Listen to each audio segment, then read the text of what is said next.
वसुदेव सुतं देवं कंस चाणूरमर्दनम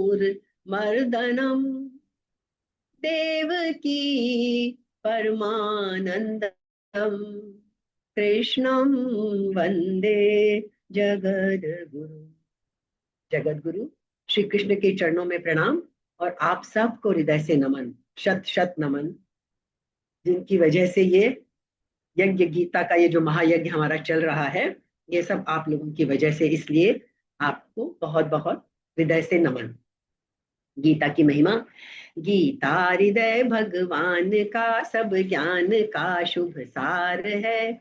इस शुद्ध गीता ज्ञान से ही चल रहा संसार है। गीता परम विद्या सनातन सर्व शास्त्र प्रधान है।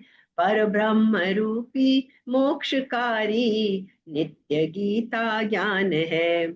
यह मोह माया कष्टमय तरना जिसे संसार हो, वह बैठ गीता नाम में सुख से सहज में पार हो। क्योंकि संसार के सब ज्ञान का यह ज्ञानमय भंडार है। श्रुति उपनिषद वेदांत ग्रंथों का परम शुभ सार है। ये जो सार है हमारा गीता का, जीवन का सार भरा हुआ है इसमें, और इतनी अच्छी तरह से एक एक बात समझाई गई है। तो आज भी, अब जो हमारा 15वां श्लोक हमने पिछली बार पढ़ लिया था ना, एक अकेले श्लोक की व्याख्या नहीं करते, साथ में 16वां भी आज पढ़ लेते हैं और फिर 15-16 की एक साथ व्याख्या करेंगे। अच्छे तरह से हम समझेंगे उसको। तो 15वां श्लोक हमने क्या पढ़ा था? पहले हमने ये कर लिया था कि भाई कैसे साधक चलते हैं ईश्वर की तरफ। तो अनित्य संसार, संसार अनित्य है, और एक ईश्वर जो है वो परमात्मा, वो नित्य है। तो अनित्य संसार से संबंध विच्छेद करके नित्य तत्व की तरफ चलने वाले साधक कई प्रकार के होते हैं। ये गीता कई बार दूसरे अध्याय में भी हम पढ़ चुके हैं। अलग अलग मार्ग हैं, ज्ञान मार्ग, कर्म मार्ग, भक्ति मार्ग। उनमें भक्ति के साधकों का वर्णन पीछे के 2 श्लोकों में 13-14 में पढ़ लिया हमने।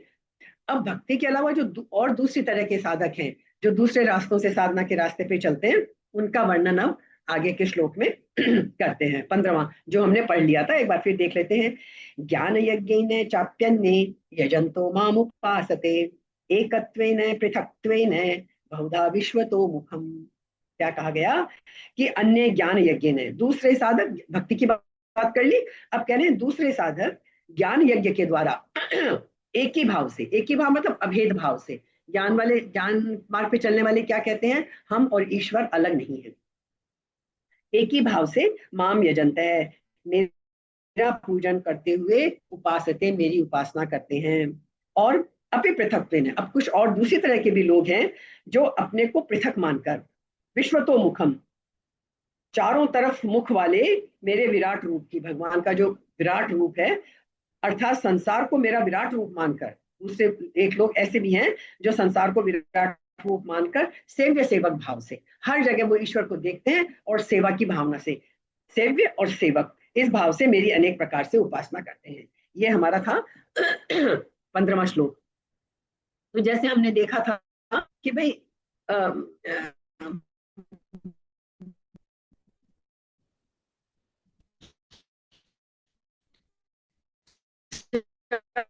हम भोजन के पदार्थों में रुचि भिन्न भिन्न होती है। कोई साउथ इंडियन खा के खुश होगा, कोई नॉर्थ इंडियन खा के, कोई कुछ कोई कुछ।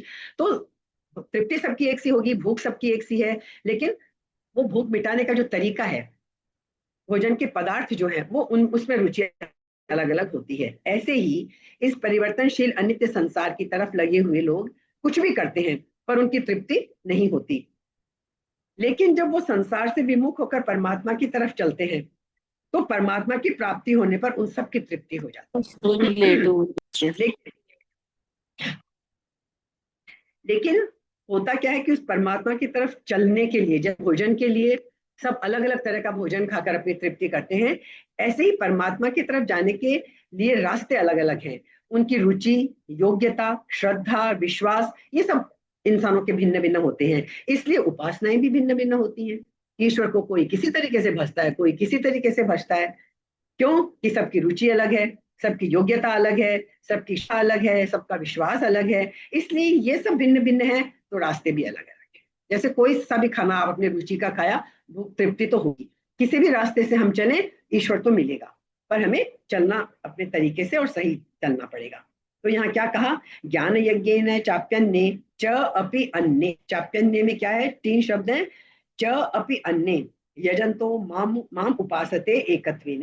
कई ज्ञान योगी साधक ज्ञान यज्ञ से, अर्थात विवेक पूर्वक बुद्धि का इस्तेमाल करके, विवेक विजडम से असत का त्याग करते हुए सर्वत्र व्यापक परमात्मा तत्व को और अपने वास्तविक स्वरूप को एक मानते हुए मेरे निर्गुण निराकार स्वरूप की उपासना करते हैं। ये ज्ञान मार्ग का रास्ता है।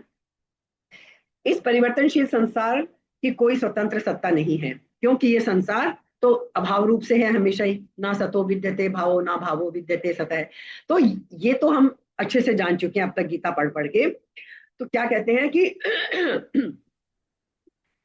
जो लोग उस परमात्मा के साथ हमारी एकता है, इस प्रकार उस परमात्मा की नित्य निरंतर दृष्टि रखना ही एक ही भाव से उपासना करना कहलाता है।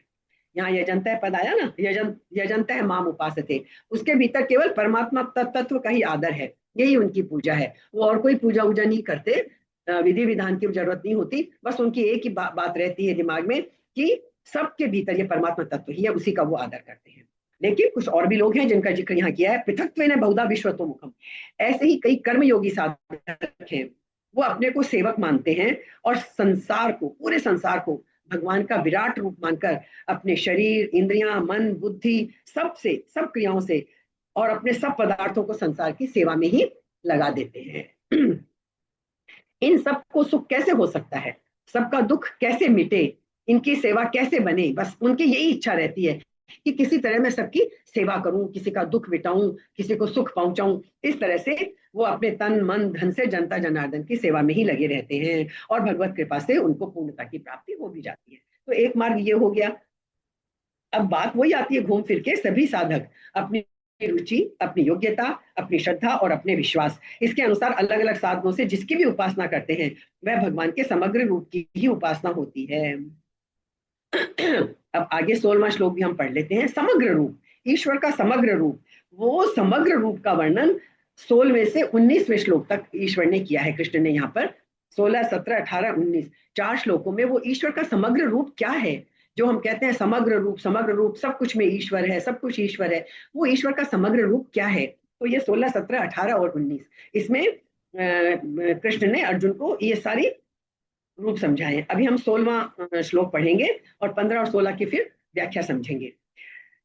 जब सभी उपासनाएं अलग अलग हैं, हमने देखा ना उपासना अलग है, ज्ञान मार्ग से अलग है, भक्ति मार्ग से अलग है, कर्म से अलग है, तो फिर सभी उपासनाएं आपकी कैसे हुई, ये प्रश्न उठ सकता है ना प्रभु। जब आप सब अलग अलग हैं तो सब आपकी कैसे हुई? इसका वर्णन आगे के 4 श्लोकों में है। हम पहला 16वां श्लोक पढ़ रहे हैं। अहम क्रतुर अहम यज्ञ है। मैं एक बार सादा पूरा पढ़ रही हूँ, फिर आपको संधि विच्छेद करके बता दूंगी। अहम क्रतुर अहम यज्ञ है, स्वधा हम अहम औषधम, मंत्रो हम हमेवाज्य महामग्निरहम हुतम। अब इसको संधि विच्छेद करके मैं पढ़ती हूँ। अहम क्रतुर अहम यज्ञ है, क्रतु अहम, क्रतु क्रतु मैं हूँ, यज्ञ है यज्ञ मैं हूँ, स्वधा हम स्वधा अहम, स्वधा मैं हूँ, औषधम अहम, औषध भी मैं हूं, मंत्र है अहम, मंत्र भी मैं हूं, आज्यम अहम, घृत आज जो हवन में अग्नि घृत देते हैं, घृत मैं हूं, अग्नि अग्नि मैं हूं, और हुतम हवन रूप जो क्रिया हो रही है वो भी मैं ही हूं। ये यज्ञ का रूपक बना के, और यहाँ इस 16वें श्लोक में ये बताया, 17वें 18वें 19वें में और तरीके से बताएंगे कि समग्र रूप क्या है ईश्वर का। तो हम आज 16वां श्लोक उठा रहे हैं। क्रतु, सब कुछ मैं ही मैं हूं। तो क्या कह रहे हैं? अपनी रुचि, ये याद रखिएगा बहुत इंपॉर्टेंट है, अपनी रुचि, किसी को गलत मत समझिए। सब लोग अपनी रुचि, अपनी श्रद्धा, अपने विश्वास के अनुसार किसी को भी साक्षात परमात्मा का स्वरूप मानकर उसके साथ संबंध जोड़ा जाए, तो वास्तव में यह संबंध सत के साथ ही है। सत मतलब उस परमात्मा के साथ ही है। लेकिन जैसे ज्ञान के द्वारा मनुष्य सब देश काल वस्तु व्यक्ति आदि में एक परमात्मा तत्व को ही जानता है, परमात्मा के सिवाय दूसरी किसी वस्तु, व्यक्ति, घटना, परिस्थिति, क्रिया आदि की किंचित मात्र भी स्वतंत्र सत्ता नहीं है, इसमें उसको कोई संदेह नहीं है। तो ये ज्ञान मार्ग से चलने वाला व्यक्ति ऐसे ही चलता है। ऐसे ही भगवान जो है वो अपने विराट रूप से अनेक रूपों में प्रकट हो रहे हैं, अतः सब कुछ भगवान ही भगवान है, इसमें अपने को किंचित मात्र भी संदेह नहीं होना चाहिए। अब ये मन में आए कि ये सब भगवान कैसे हो सकता है, ये संदेह साधक को वास्तविक तत्व से, मुक्ति से वंचित कर देता है। ये संदेह फिर नहीं रहना चाहिए और बड़ी आफत में फंस जाता है भक्त। तो ये दृढ़ता से मान ले कि कार्य और कारण, हर कार्य का कोई कारण होता है, तो कार्य कारण रूप से स्थूल और सूक्ष्म रूप से जो कुछ भी हमें देखने में, सुनने में, समझने में, मानने में आता है, वह सब केवल भगवान ही भगवान है। यह है समग्र रूप भगवान का। इसी कार्य कारण रूप से भगवान की सर्वव्यापकता का वर्णन 16वें से 19वें श्लोक तक किया गया है। ये 16वें में क्या है, अहम क्रतु, अहम यज्ञ है, स्वधा अहम, अहम औषधम। अब ये वैदिक रीति की बात की गई है। वैदिक रीति से किया जाए तो क्रतु होता है, मैं क्रतु में ही हूँ। जो स्मार्त, यदि पौराणिक रीति से जाएं तो वह यज्ञ होता है जिसको हम बोलते हैं ना पंच महायज्ञ आदि स्मार्त कर्म कहते हैं, तो वो कहते हैं वो यज्ञ में ही हूँ। पितरों के लिए जो अन्न तर्पण हम करते हैं उसको कहते हैं स्वधा। यज्ञ में जो तर्पण डालते हैं ना, स्वधा कहते हैं। तो यहाँ कहते हैं भगवान की स्वधा भी मैं ही हूँ। उन क्रतु, यज्ञ और स्वधा के लिए आवश्यक जो शाकल्य है, शाकल्य क्या है, जो वनस्पतियां, भूतियां, तिल, जो छुआरा, जो औषध, जो सब कुछ हम हवन में डालते हैं, वो सब भी मैं ही हूँ। फिर आगे क्या, अब और क्या होता है यज्ञ में, मंत्र बोले जाते हैं। तो यहाँ क्या कह रहे हैं, मंत्रो हम, मंत्र भी मैं हूँ, मंत्र है अहम। जिस मंत्र से क्रतु, यज्ञ और स्वधा किए जाते हैं वह मंत्र भी मैं ही हूँ। यज्ञ आदि के लिए जो गो, घृत, जो गाय का घी वगैरह आवश्यक होता है, वह घृत भी मैं ही हूँ। जिस आहवनीय, जो अग्नि जो जलाते हैं, जिसमें होम किया जाता है, वो अग्नि भी मैं ही हूँ। और हवन करने की क्रिया भी मैं ही हूँ। सामग्री तो मैं हूं ही हूँ, अग्नि मैं हूं ही हूँ, करने वाला जिसके लिए किया जाता है वो सामग्री, और जो हवन करने की क्रिया हो रही है वो भी मैं ही हूँ। मतलब ये ईश्वर की समग्रता का वर्णन किया गया कि सब कुछ जो है वो ईश्वर ही ईश्वर है।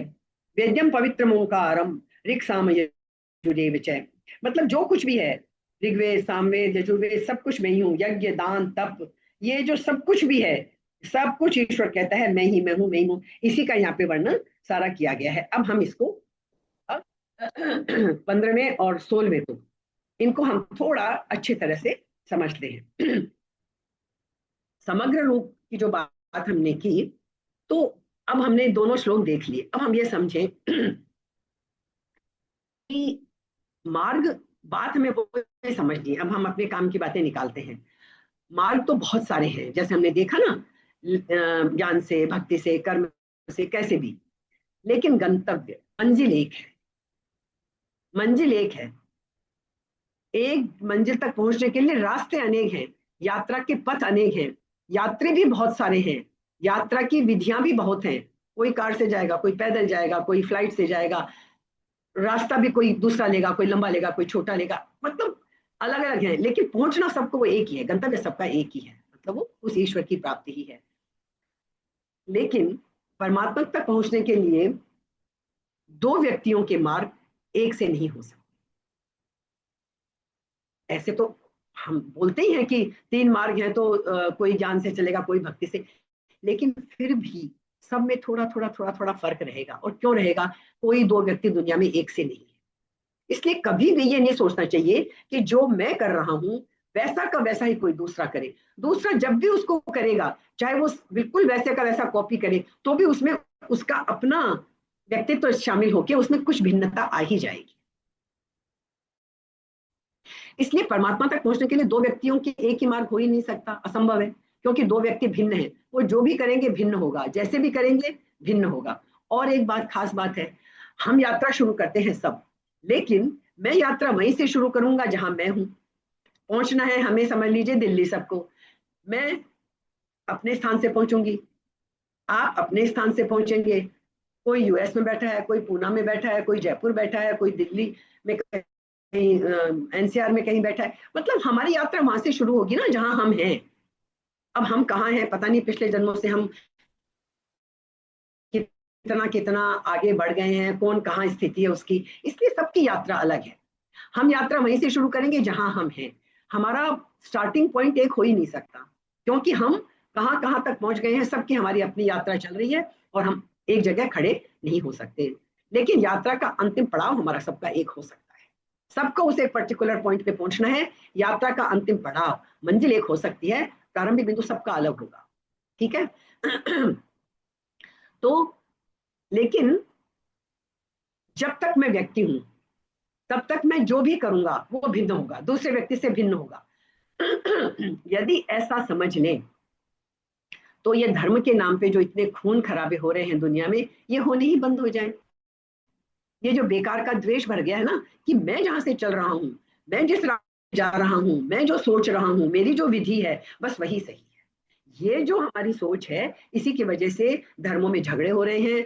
क्योंकि धर्मों के नाम से जो उपद्रव हो रहे हैं ना, वो धर्मों की गलती नहीं है, हमारे अहंकार, हमारे ईगो जो है, उनका उपद्रव है। क्योंकि हम मानते हैं नहीं नहीं नहीं, बस मेरा ही रास्ता सही है, मेरा ही धर्म सही है और किसी का सही नहीं है। और दूसरा कोई हमारा अहंकार को क्यों मानेगा, उसका अपना अहंकार है। इसलिए हम लोग, या चलिए हम अपने को सही माने, उसमें कोई बुराई नहीं है। प्रॉब्लम कहाँ आती है, जब हम अपने को सही मानने की बात तो भूल जाते हैं और हम दूसरे को गलत साबित करने में लग जाते हैं कि नहीं, सही तो हम ही हैं, तुम जिस रास्ते जा रहे हो वो गलत रास्ता है। बस सारी प्रॉब्लम यहाँ हो शुरू हो जाती है और सारी दुनिया में यही प्रॉब्लम हो रही है। जब हम अपनी सारी शक्ति, सारी एनर्जी दूसरे को गलत साबित करने में लगा देते हैं, तो हम अपनी शक्ति, अपनी एनर्जी को सही रास्ते पे चलने में लगा ही नहीं पाते, हम तो गलत रास्ते वालों को मिटाने में लग गए। और ये बहुत बड़ी प्रॉब्लम शुरू हो जाती है। इसलिए श्री कृष्ण ने इस सूत्र में बहुत ही कीमती बात कही है। क्या कही है, कि बहुत बहुत रूपों से मेरी तरफ मार्ग आते हैं, बहुत रूपों से मेरी तरफ मार्ग आते हैं। कोई है जो मुझ विराट स्वरूप परमात्मा को ज्ञान के द्वारा पूछते हैं, ज्ञान ही उनका यश है। एकत्व भाव से जो कुछ है सब वासुदेव ही है, वासुदेव है सर्वम, ऐसे भाव से उपासते हैं। ये पहला वर्ग है, बड़ा, बहुत बड़ा वर्ग है ये। तो तीन वर्ग हैं। एक वर्ग है जिनके व्यक्तित्व का ढांचा ज्ञान का है, वो ज्ञान से ही चलते हैं। अच्छा, ज्ञान में शाखाएं बहुत हैं, ज्ञान में भी शाखाएं बहुत हैं। हमने कहा ना, कोई भी एक, सारे व्यक्ति एक से हो ही नहीं सकते, पर हाँ मोटा मोटी एक ज्ञान की शाखा है। ये एक मोटा विभाजन हमने कर लिया। तो एक वर्ग मनुष्य का क्या हो गया, जिनका ढांचा ज्ञान का है।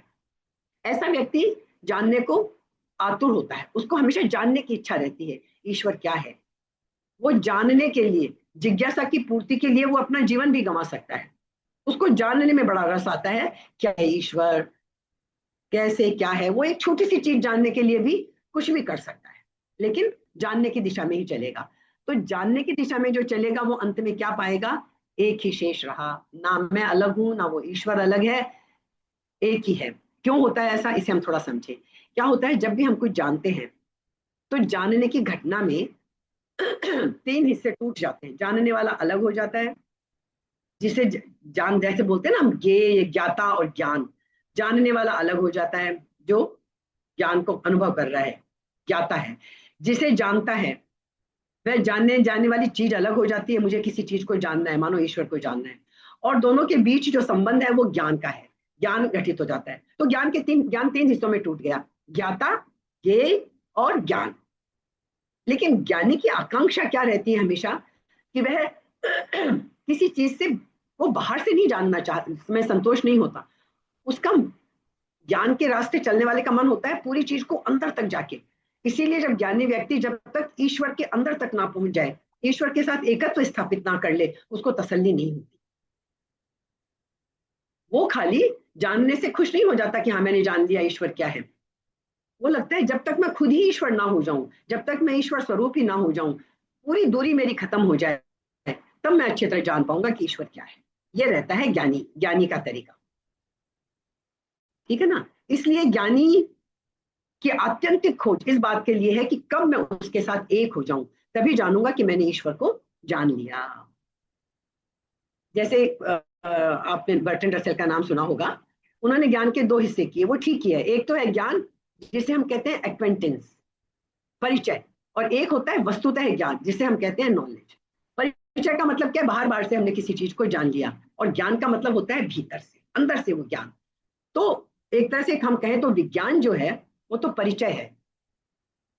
विज्ञान किसी भी चीज के अंदर नहीं जाता, वो दूर खड़ा रहकर और अपनी टेबल पर हर चीज को रखकर बस उसके निष्कर्ष निकाले जाता है। विज्ञान कभी भी चीज के साथ एकात्म नहीं होता, एक रूप नहीं होता।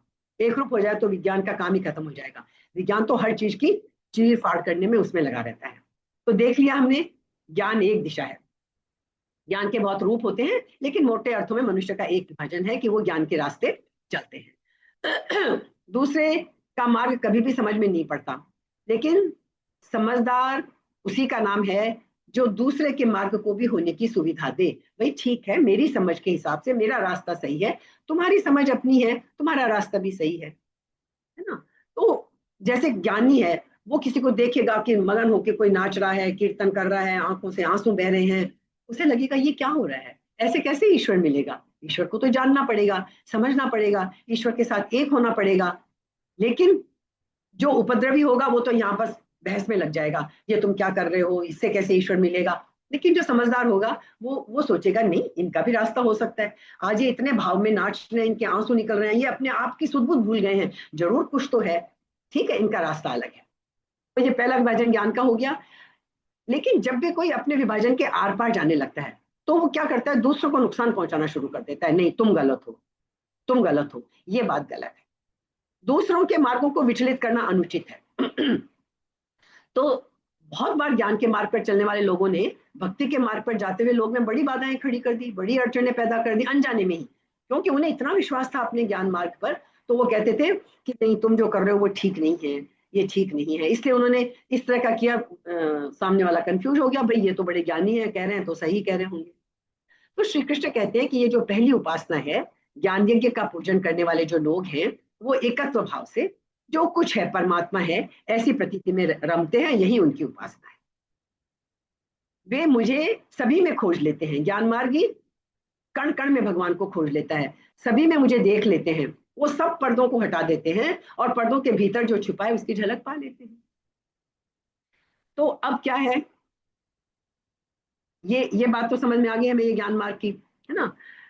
लेकिन कोई ये समझने को तैयार नहीं होता कि भाई समझो एक झोपड़ी है, एक किसी का महल है, उसके अंदर आकाश तो एक सही है।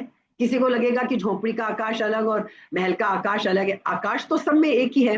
ने आकाश अलग थोड़ी हो सकता है कि झोपड़ी का आकाश तो दीन दरिद्र है और महल का आकाश समृद्ध है। लेकिन जब हम झोपड़ी और महल दोनों को मिटा देंगे, तब हमें फर्क करने जाए कि दोनों के भीतर छुपा आकाश था, उसमें कोई भेद रहा क्या, तब भेद नहीं रहेगा। ना कोई महल का आकाश अलग होगा, ना उसका अलग होगा। तो ज्ञान की खोज तो ये इस तरह से चलती है। तो ये जो निराकार एकत्व, तो सब में वासुदेव, वासुदेव है, सर्वम है, इसे समझ लेना चाहिए। क्या ये मेरा मार्ग है, खोज लेना चाहिए, तालमेल बिठाना चाहिए। क्या ज्ञान मेरी खोज है, हमें सबको पहले देख लेना चाहिए हम किस तरह के हैं, हमें कौन सा रास्ता सूट करेगा। क्या मैं उस तरह का व्यक्ति हूँ जो सब आकारों को गिराकर निराकार की तलाश में लगा हूं। कई लोग ज्ञान के रास्ते पे नहीं चल पाते, उन्हें समझ ही नहीं आता कि ये कैसे हो सकता है, कण कण में कैसे भगवान को देखे, कैसे सब कुछ में ईश्वर है ना। तो हमें देख लेना चाहिए कि क्या उससे मेरी तृप्ति होगी, क्या मेरी आत्मा की अभीपसा वही है, क्या वही मेरी प्यास है। अगर नहीं है तो फिर उस चक्कर में मत पड़ो, आप अपने हिसाब का रास्ता ढूंढो, स्वधर्म को खोजो। स्वधर्म का मतलब कोई ये हिंदू मुसलमान ईसाई और जैन बौद्ध ये नहीं है। स्वधर्म का मतलब है आपका अपना धर्म क्या है, आपके लिए क्या सूट करता है, आपके लिए क्या सुटेबल है। कि दूसरे पृथकत्व भाव से, द्वैत भाव से, तो यहाँ कृष्ण ये कहते हैं कि द्वैत भाव से, स्वामी सेवक के भाव से भी मेरी उपासना करते हैं बहुत लोग, ज्ञान के रास्ते नहीं चलते। तो दूसरा वर्ग क्या हुआ, भक्त का हो गया। भक्त की खोज बिल्कुल भिन्न है, खोज का अंत बिल्कुल एक ही है, उसको भी वही ईश्वर मिलना है, ज्ञान मार्ग से भी वही ईश्वर मिलना है, लेकिन खोज का रास्ता बिल्कुल अलग है। भक्त कहता है मुझे जानने की कोई जरूरत नहीं है, ज्ञान मार्ग की कोई जिज्ञासा होती है, वो एक इतनी सी चीज भी जानने के लिए कुछ भी करने को तैयार है। भक्त कहता है मुझे जानना मानना कुछ नहीं है, मुझे तो बड़ा रूखा सूखा लगता है, जानो ज्ञान में पड़े रहो, है ना। ज्ञान बड़ा रूखा शब्द है, उसमें कोई रस नहीं आता ना। चर्चाएं करो, समझो चीजों को, है ना, हृदय की धड़कन नहीं सुनाई पड़ती उसमें। इसलिए तो ज्ञान एक गणित के फॉर्मूले की तरह लगता है। भक्ति में फूल खिलना इस तरह से। तो भक्त कहता है जानने से क्या होगा, प्रेम चाहिए मुझे, तो जानना कुछ नहीं। मैं तो जब तक उससे, उस प्रभु से प्रेम ना कर पाऊं तब तक मुझे तृप्ति नहीं मिलेगी। इसीलिए मीरा प्रेम में ही डूब गई थी, उनको प्रेम में ही डूब जाना था, उन्हें ज्ञान व्यान नहीं चाहिए था। हालांकि वो हम पहले गीता में पढ़ चुके हैं कि ज्ञान हुए बिना आप भक्ति भी नहीं कर सकते हो, एक बेसिक ज्ञान तो होना बहुत जरूरी है, ये हम समझ चुके हैं। तो भक्त कहता है जानना भी बाहर से बाहर है, बाहर कितने ही भीतर चले जाओ, जानना फिर भी बाहर है। और भक्त ठीक कहता है, अपनी जगह वो बिल्कुल ठीक कहता है। वह कहते हैं जब तक प्रेम में डूब ना जाओ तब तक असली जानना कहाँ होता है। अब ऐसे समझे हम इस बात को कि जैसे समझिए कोई मरीज है ना, बिल्कुल अंतिम समय आ गया है और मरने को है, पत्नी पास बैठी है, डॉक्टर भी नब्ज पकड़ के बैठा है, देख रहा है। डॉक्टर को भी लग रहा है कि पता नहीं अब ये बचेगा नहीं बचेगा, जिएगा नहीं जिएगा, वो भी पूरा उलझा हुआ है, लेकिन उसका उससे कोई प्रेम नहीं है। वो खाली अपनी डॉक्टर के उसमें, मैंने ट्रीटमेंट सही किया या नहीं, मेरा डायग्नोस सही था या नहीं, अब ये क्या है, मैं और क्या दवा दे सकता हूँ, मेरी दवा ठीक रही कि नहीं। लेकिन पत्नी जो है उससे कुछ आभास हो जाता है और वो रोए चली जा रही है। उसे लग रहा है कि मेरा प्रेमी, मेरा पति, क्योंकि उसका तो पूरा जीवन दांव पे लगा है। जब वो पति, वो प्रेमी चला जाएगा, उसके बाद उसका जीवन वैसा ही नहीं रह जाएगा जब तक वो उसके साथ था। तो वो रोए चली जा रही है, उसकी जो फीलिंग है वो बिल्कुल अलग है। तो ये जो सारी बातें हैं, अब वो मतलब ये हम ये बताने के लिए कर रहे हैं कि प्रेम, ज्ञान का मार्ग और प्रेम का मार्ग, ये सब अलग अलग है ना। अब अलग अलग तरह के लोग उस मरते हुए आदमी के पास बैठे हैं, उनकी सबकी अलग अलग भावना होगी। तो परमात्मा के चारों तरफ भी हम इसी तरह मौजूद हैं, हम सब के उससे संबंधित होने के रास्ते अलग हैं, और एक का रास्ता दूसरे के लिए बिल्कुल बेबूझ है। ज्ञान मार्ग पे चलने वाले को भक्ति मार्ग समझ में नहीं आएगा, वो प्रेम समझ में नहीं आएगा, कर्म समझ में नहीं आएगा, इसलिए सब अलग अलग है। तो दूसरा रास्ता क्या हो गया, भक्त का। भक्त कहता है जानना क्या है, जानकर होगा भी क्या, हमें तो प्रेम में डूब जाना है। ठीक है। भक्त क्या कहता है, ज्ञान की तरह सबको एक ही मान लोगे, सब कुछ एक ही ईश्वर है, तो प्रेम किससे करोगे भाई। प्रेम के लिए तो दो चाहिए ना, प्रेम करने वाला चाहिए, प्रेमास्पद चाहिए जिसको आप प्रेम कर सको। तो फर्क है दोनों में। ज्ञान की घटना तब घटेगी जब दो मिट जाएं और एक ही बचे, कि बस मैं ईश्वर से अलग नहीं हूं, हम एक ही हैं, तो ज्ञान की घटना घटेगी। ज्ञान की अनिवार्य शर्त है कि द्वैत मिट जाए। प्रेम की शर्त क्या है, कि एक ही बचा तो प्रेम कैसे घटेगा। प्रेम कहता है दो चाहिए। भक्त तो कहते ही है ना, आपने तो पढ़ी होगी बचपन में, कोर्स में भी वो पढ़ी होगी, कि हमें मोक्ष वोक्ष नहीं चाहिए, हमें तो तेरी वृंदावन की गली में अगर कुत्ता भी बना के भगवान तू पैदा कर ले, इतनी भक्ति है मन में, है ना। तो वृंदावन के लोगों को देखो, बस उनके दिमाग में और कुछ नहीं, बस राधे राधे, कि बस तेरे चरणों की धूल मिल जाए राधे, इतनी भक्ति उनके मन में। तो वो कहते हैं वृंदावन की गली में हम कुत्ते भी बन के क्यों ना आ जाएं, हमें जन्मों से छुटकारा नहीं चाहिए, हमें नहीं चाहिए ज्ञान, हमें तो बस तेरे साथ रहना है, प्रेम। तो बड़ी विचित्र स्थिति है ये। हालांकि प्रेम में भी एकता घटती है, क्योंकि तरीका तो एक ही है उस ईश्वर को पाने का, एकत्व का। लेकिन वो एकता कब घटती है, वो एकता ज्ञान की एकता से अलग भाषा में घटती है। प्रेम में जब आप इतने प्रेम में पहुंच जाते हैं कि द्वैत खत्म हो जाता है, तो प्रेम में भी एकता घटती है, लेकिन तब प्रेम के रास्ते घटती है ना। दो वहां क्या है, जैसे बोलते हैं ना, कई बार बहुत बोलते हैं कि हमारी तो दिल दो हैं धड़कन एक है, ये इस तरह की बातें हम गानों में और उन्हें भी बोल देते हैं, प्राण दो हैं लेकिन हमारे तो धारा एक ही बह रही है। तो प्रेम भी एक तरह की एकता को जानना ही है, और एक लिहाज से प्रेम की जो एकता है वो ज्यादा समृद्ध है ज्ञान से भी। ज्ञान की एकता उतनी समृद्ध नहीं है, क्योंकि उसमें निश्चित रूप से एक हो जाता है, गणित की तरह से एक हो ही जाता है, दोनों मिलकर एक हो जाते हैं। ज्यादा जटिल जटिल नहीं है, सरल है, कॉम्प्लिकेटेड नहीं है। लेकिन प्रेम की एकता ज्यादा जटिल है, दो दो रहते हैं, प्रेम भी है, प्रेमी भी है, प्रेम करने वाला भी है एक, लेकिन वो अनुभव एक का ही करने लग जाते हैं, कितनी बड़ी घटना घट जाती है। दो होते हुए भी दिल दो धड़कते हैं, लेकिन एक का अनुभव बहुत मुश्किल होता है ये, है ना। इसलिए बहुत कम लोग हो पाते हैं इस तरह के। ज्ञान तो कर करके, समझ समझ के आप कर लेते हैं। तो ज्ञानी लोग बड़े सूखे वक्तव्य देते हैं, प्रेमी नाचते हैं, गाते हैं, चित्र बनाते हैं, मूर्तियां बनाते हैं, उनका प्रेम अलग तरह से प्रकट होता है। तो हम समझें यदि सारा जगत ज्ञानी हो जाएगा तो सुखद नहीं होगा। जगत में जो रौनक है जटिलता की, जगत में अगर सब कुछ सरल सरल सीधा सीधा हो जाए गणित की तरह तो क्या मजा रहेगा। तो फिर यहाँ मजा किसने दिया, रस किसने दिया, भक्ति ने, प्रेम ने। और सारे भक्ति भक्त हो जाएं तब भी एक कमी रह जाएगी, ज्ञानी का, ज्ञान का अपना एक रंग है ना। तो सब दिशाएं होनी चाहिए, सब कुछ है, जैसा जिसको चाहिए वो वैसा कर ले। तो अब क्या है, इस जगत में जितने रूप हैं वे सभी इस जगत को समृद्धि देते हैं, ज्ञान का भी, कर्म का भी, भक्ति का भी, है ना। जो सभी रूपों को आत्मसात कर लेता है, समृद्धतम धर्म वो है। और वो क्या है, हमारा हिंदू धर्म, सनातन धर्म। हिंदू धर्म में मत बोलिए, सनातन धर्म। ये एक, दुनिया का कोई धर्म उठा के देख लीजिए, एक रास्ता बताएगा। एक ये सनातन धर्म ऐसा है जो कहता है कोई फर्क नहीं पड़ेगा भैया, तेरे को आना है तू ज्ञान के रास्ते आ, तेरे को भक्ति के रास्ते आना है तू भक्ति के रास्ते आ, प्रेम के रास्ते आ, प्रेम करके भक्ति तक पहुंच जा, कुछ भी कर ले। तुझे नहीं भक्ति में भी मजा नहीं है, तुझे ज्ञान से में भी समझ नहीं आता, तुझे खाली करना ही करना है, कर्म ही कर्म करना है, तू खाली सेवा के रास्ते ही आना चाहता है, तो भी मैं तुझे मिल जाऊंगा। ये हमारा सनातन धर्म बहुत जबरदस्त है ना। तो इस लिहाज से ये जो हमारा सनातन धर्म है, हिंदू धर्म है, अद्भुत है।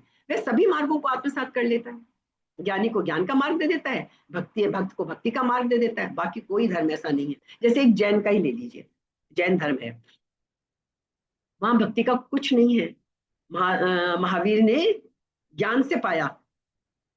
तो जैन साधुओं को अक्सर देख लो, वहां नाच गान नहीं मिलेगा आपको, वो सब थोड़ा ज्ञान ज्यादा रहता है, थोड़ा रूखापन रहता है ना, वो ज्ञान का मार्ग है। तो वहां वो नहीं रहेगा। आप कल्पना नहीं कर सकते ना कि कोई की महावीर महावीर की उस नग्न प्रतिमा के सामने कोई नाच रहा है और कृष्ण के सामने आप मजे से नाचते हो।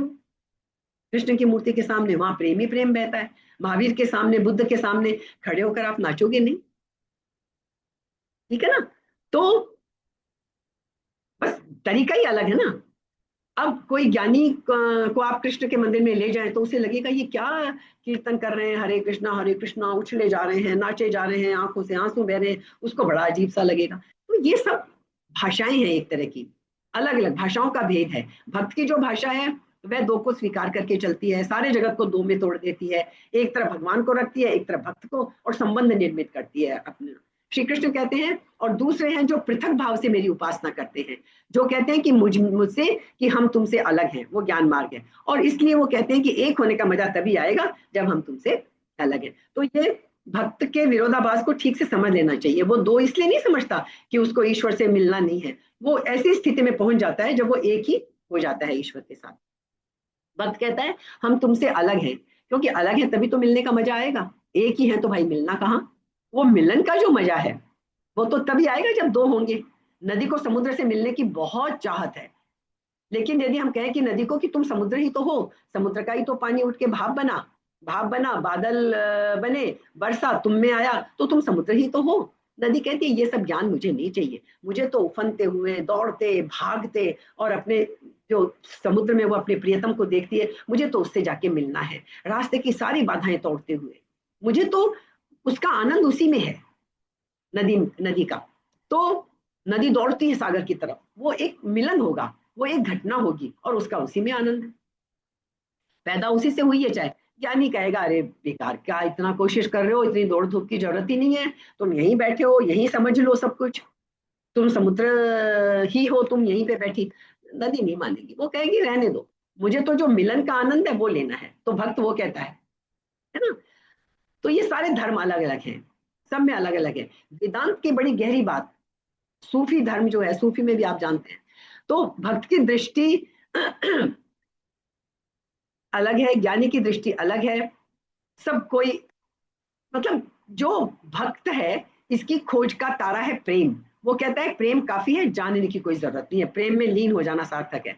तो श्री कृष्ण कहते हैं ऐसे लोग हैं जो हैं वे स्वामी सेवक भाव से, या प्रेमी प्रेमिका के भाव से, या किन्हीं और रूपों से, लेकिन संबंध में सोचते हैं ईश्वर को, वो कोई संबंध निर्मित कर लेते हैं। हम जानते हैं कितने तरह के संबंध होते हैं ईश्वर के, वात्सल्य भाव से भी करते हैं कई लोग, जो हम लड्डू गोपाल की सेवा करते हैं, कई बार हम ईश्वर को अपने बच्चे के रूप में देखते हैं, क्योंकि स्त्रियों में या किसी में भी वात्सल्य भाव बहुत होता है। तो भक्तों ने सब तरह के संबंध बनाए हैं। वात्सल्य भाव से भी भगवान को देखा, सखा भाव से भी देखा, पर कोई ना कोई संबंध देखा। प्रेमिका के रूप में भी, सूफी लोग प्रेमिका के रूप में, हम प्रेमी के रूप में देखते हैं, सूफी लोगों ने एक कदम और आगे बढ़ गए, उन्होंने ईश्वर को प्रेमिका और अपने को प्रेमी माना। तो ये सब तरह के संबंध बनाए हैं, बहुत प्यारा संबंध बनाया सूफियों ने। तभी हमें सूफी गाने और उनमें जब हम सुनते हैं तो डूब जाते हैं, है ना। तो जीवन के सारे संबंध हमें धोखा देते हैं कि हम एक हो गए, एक हो नहीं पाते हैं। कभी क्षण भर को वहम होता है तो लगता है एक हो गए, लेकिन जब भी लगता है एक हो गए तभी विछोह शुरू हो जाता है। इसलिए भक्ति जो है वो प्रेम की शाश्वतता है।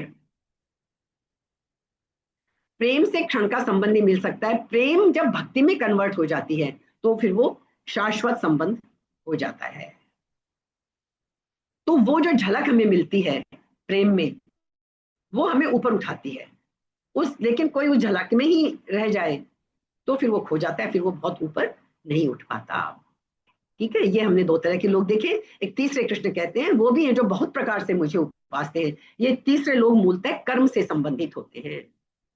बस अब हमारा आज का समय खत्म होने वाला है।